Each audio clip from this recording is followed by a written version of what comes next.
Voilà, on va regarder un petit peu les dernières positions des individus qui sont équipés de colliers GPS.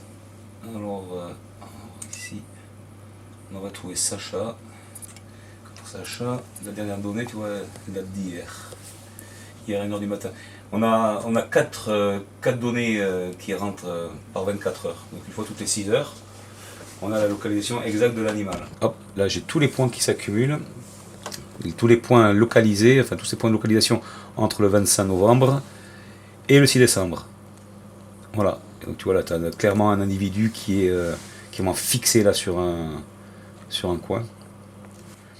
Et puis tu peux mettre en évidence qu'il y a des individus voilà, qui sont très fixés, d'autres qui naviguent énormément, certains qui nous font des trajets invraisemblables. Hein. Je pense notamment à une femelle là, qui a quitté Cotteret, elle allait faire un tour jusqu'en Vallée d'Ossau et est revenue par le même chemin. Quoi. Donc là, elle est partie le 23 octobre, elle est revenue le 8 novembre. Voilà. Donc en pas tout à fait 2 semaines. Non, oui, en 2 semaines. En 2 semaines, elle a fait l'aller-retour entre Cotteret et la Vallée d'Ossau.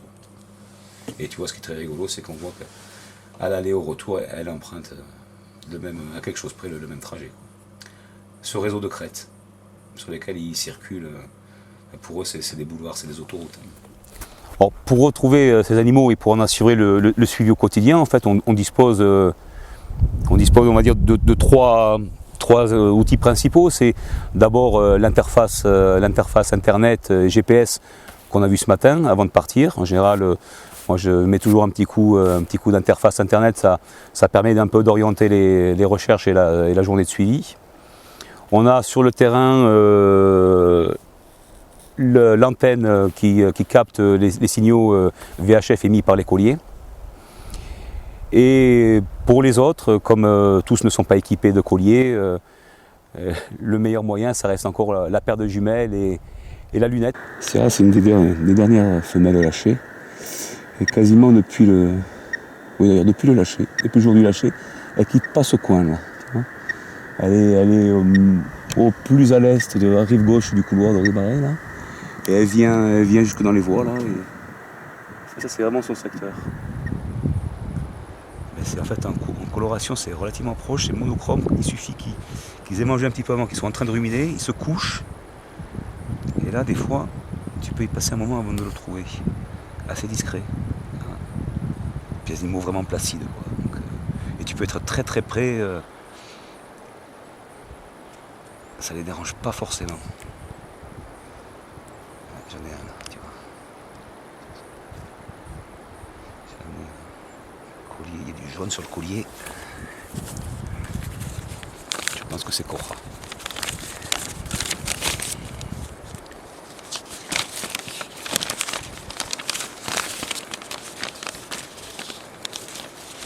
Collier jaune. Juste une boucle de capture jaune à l'oreille gauche.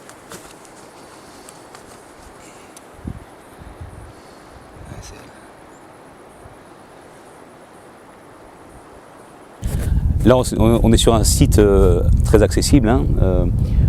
On a la chance d'avoir les animaux qui, avec le RUT, sont concentrés un petit peu dans ce qu'on a derrière nous, dans ce système de barres.